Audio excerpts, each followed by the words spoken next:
Nadine Frost is 77, lives alone, and feeds herself on about $50 a week in 2026, with beef and eggs and everything else climbing every month. She is not skipping meals, 3 plates a day, every day, and a little pride left over. She learned every bit of it standing on a stool at her mother's elbow in a 1950s kitchen, watching a woman feed 6 people on almost nothing and make it look like plenty.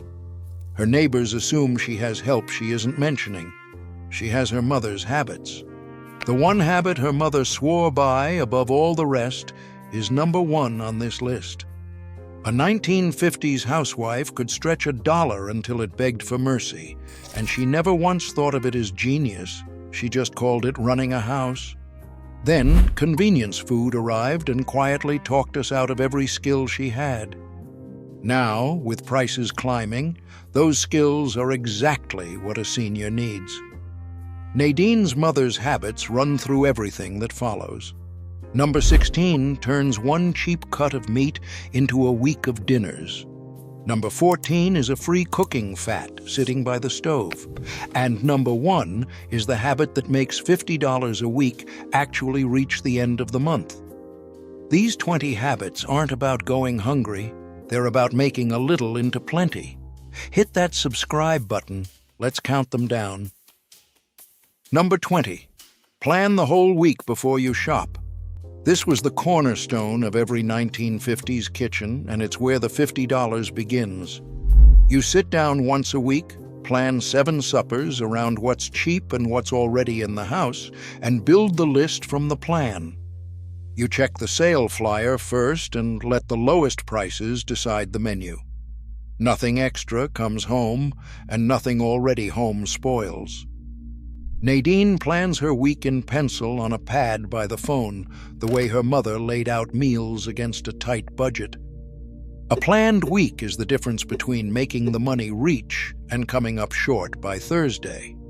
Meal planning was the single cornerstone of 1950s budgeting, the habit every other one hung from. Not a rigid rule, the map that keeps every dollar working. Number 19. Shop your own kitchen first.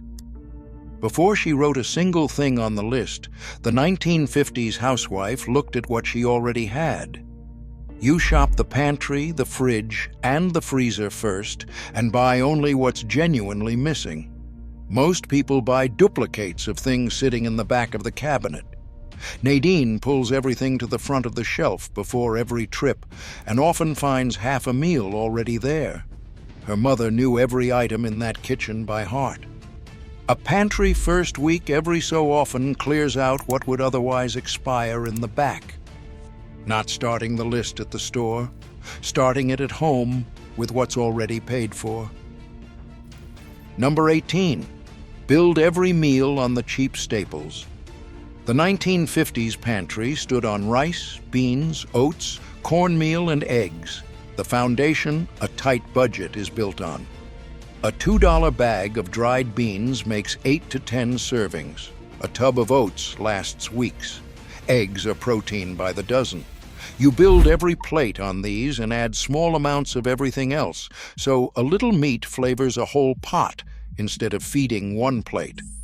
Nadine eats beans, cornbread, and eggs in a dozen different forms and never tires of them.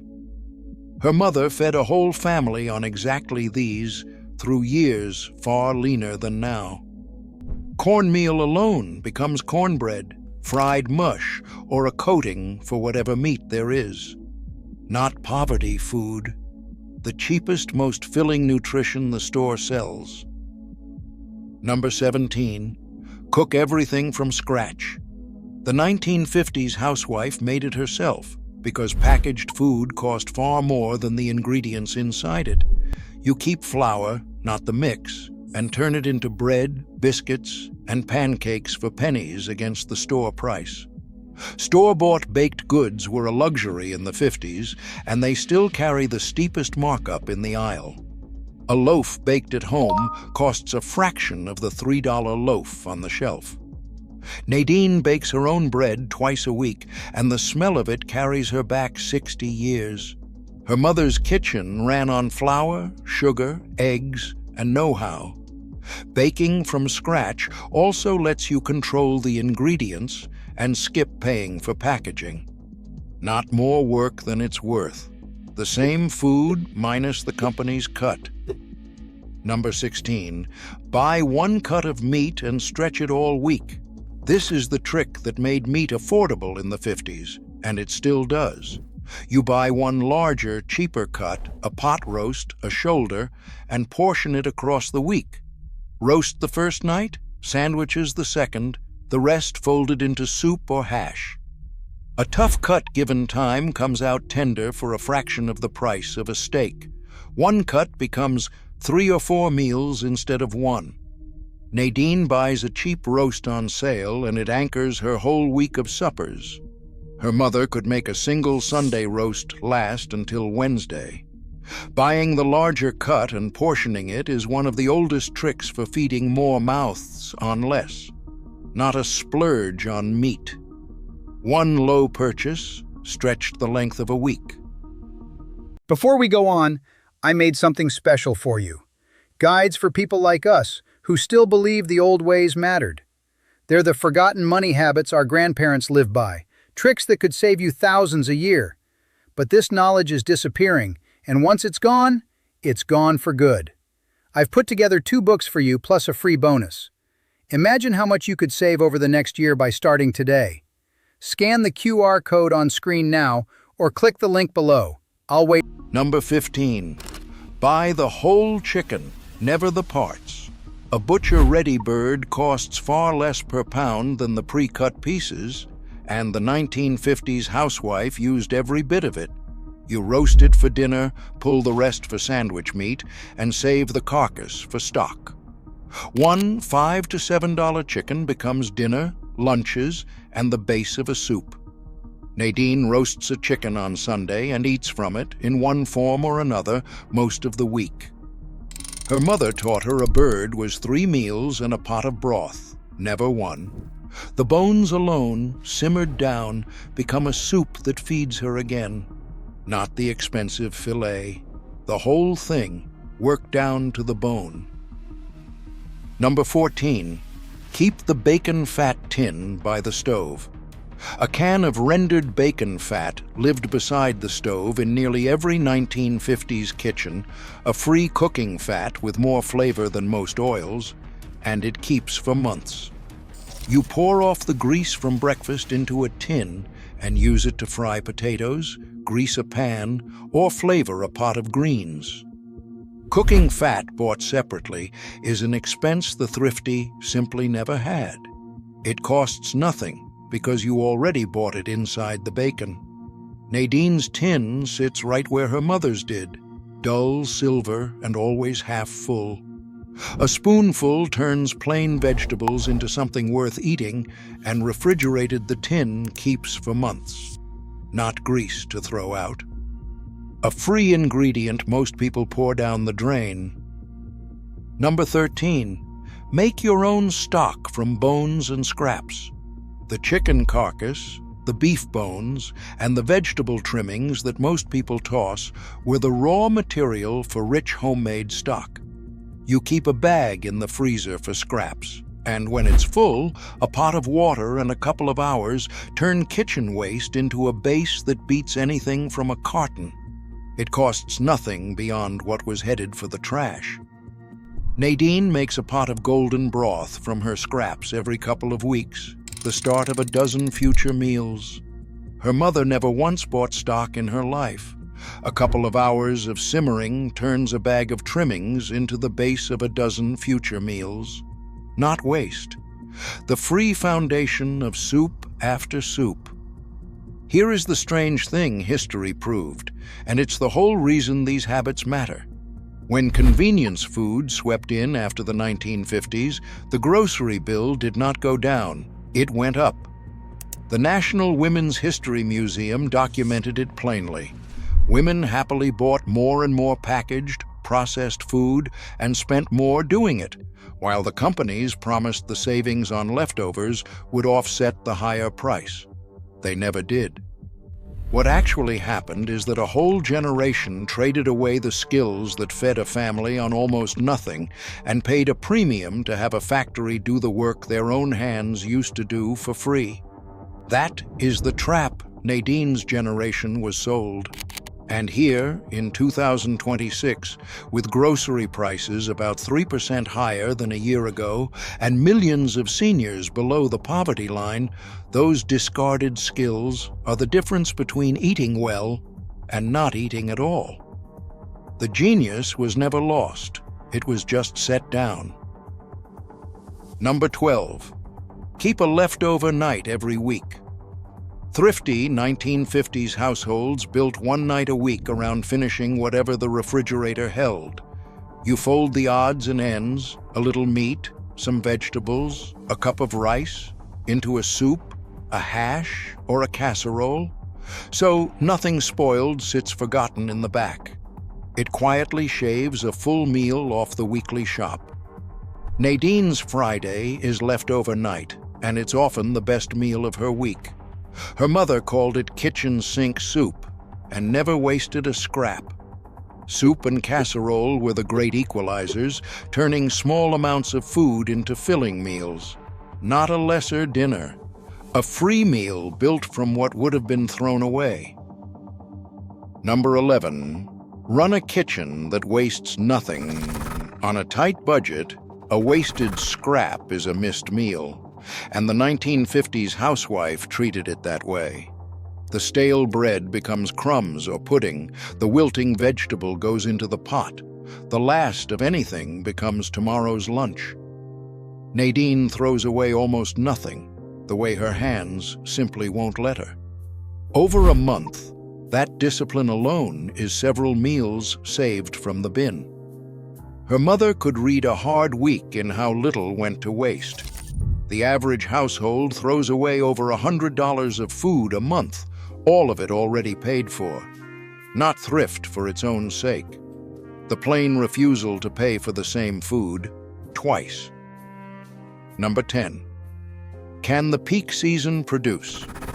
When a crop came in heavy or a sale hit, the 1950s housewife put it up for the lean months.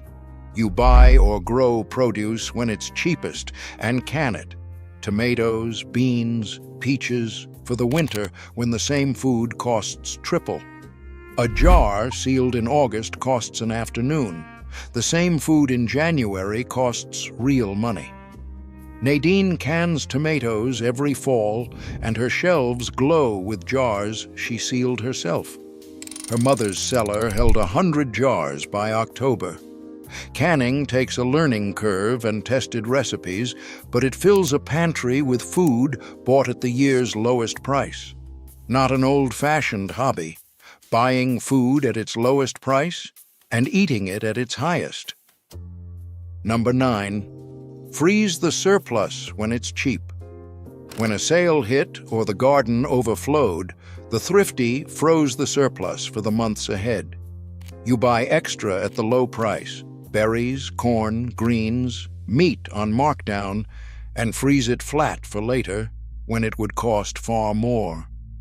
A freezer full of summer's bounty is one of the oldest hedges against rising prices. Nadine freezes markdown meat and summer produce and eats them for months at the sale price. Her mother filled the freezer the day the price dropped. Berries and greens frozen at peak season cost a fraction of the same items bought in winter, not stocking up to waste, locking in the low price to spend later. Number 8. Reuse every jar and container. Glass jars and sturdy tubs got washed and pressed back into service in the 1950s kitchen for storage, for leftovers, for canning. You keep the jars, and they become your pantry organizers, your leftover keepers, your canning vessels, all bought once and used for years. A saved jar is a container you never have to buy. Nadine's shelves are a wall of mismatched glass, each one earned from something already eaten. Her mother saw a jar as a tool, never trash. Washed and pressed back into service, one jar does the work you'd otherwise pay for over and over. Not clutter. Free infrastructure for a whole kitchen. Number 7. Swap ingredients to stretch a recipe. The 1950s housewife replaced pricey ingredients with cheaper ones without blinking. You learn the swaps: applesauce for oil in baking, potatoes and beans to bulk out a dish, breadcrumbs to stretch a half-pound of meat into meatballs for the whole week. A recipe bends to what's cheap and what's on hand. Nadine can look at a nearly bare cupboard and build a full supper from swaps. Her mother made a fine meal from whatever the week allowed: applesauce in place of oil, potatoes to bulk a dish, breadcrumbs to stretch the meat. Not making do with less, making the same dish for a fraction with what you already have. Number 6. Cook once and eat it several ways. The clever 1950s cook made one big effort feed her for days. You cook a big pot or a big roast once, then wear it a different way each night. A stew becomes a pie, beans become a soup, a roast becomes a hash. The same base never feels like the same meal twice. Nadine cooks big on the days she feels well and eats easy the days she doesn't. Her mother stretched one afternoon of cooking across half a week, which also saved the fuel of cooking every single night. Not eating the same thing over and over. One effort, feeding you many times. Number 5. Buy the store brand and read the unit price. The 1950s housewife knew the value of every purchase, and the store brand is often the same food for half the price. You read the small unit price on the shelf tag, not the sticker, and switch to store brand on anything identical. Nadine cut a quarter off her grocery bill this way without a change in taste. Her mother weighed every purchase to the penny and could not be fooled by any storefront. Not lower quality. The same food minus the cost of the label. Number 4. Buy in season and on the discount day. The 1950s housewife cooked with the calendar because in-season food is cheapest and best. You buy what's in season and plentiful, and you time your big shop to the senior discount day, when many stores quietly take 15 to 20% off. Nadine builds her week around what's cheap that month and shops the day the discount runs. Her mother cooked entirely by what the season and the sales allowed, never the other way around. Not what you crave. What's cheapest that week, cooked well. Number 3. Make do and mend in the kitchen and beyond. The 1950s housewife lived by make do and mend, and it saved money in every room. A dull knife gets sharpened, a torn towel becomes a rag, a worn pot gets one more year. You fix and repurpose instead of replacing, keeping the money in your pocket. Nadine mends and sharpens and reuses the way she was taught, and rarely buys new. Her mother lived the whole motto: use it up, wear it out, make it do, or do without. Throwing away what still had use left was the one thing she refused, not stubbornness, a dozen small purchases that simply never happen. Number 2.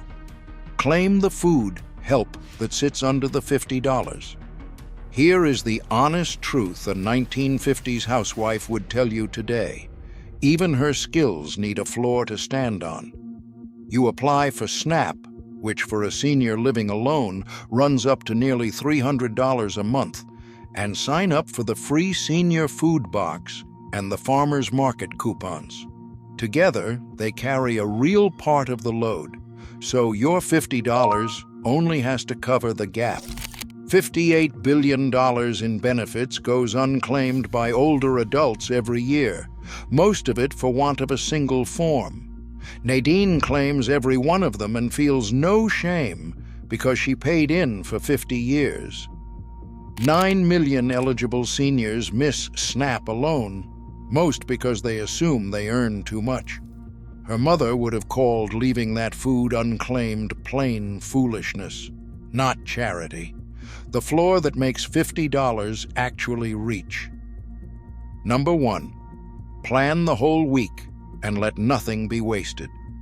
Here is the habit Nadine's mother swore by above all the others, and it is the sum of every one on this list. Plan every meal before $1 is spent, and then waste nothing that comes into the house. Those two things together are the entire engine that makes $50 a week feed a person in 2026. The plan means no impulse buy, no forgotten ingredient, no meal decided in a panic at 6 o'clock. The zero waste means every scrap gets a second life. Every bone becomes broth. Every leftover becomes a meal. A 1950s housewife did both without thinking and fed a family of 6 on what a careless shopper spends on one. The plan stretches the $50, the zero waste doubles it. A 1950s housewife wasted nothing because she remembered when waste meant a child went hungry.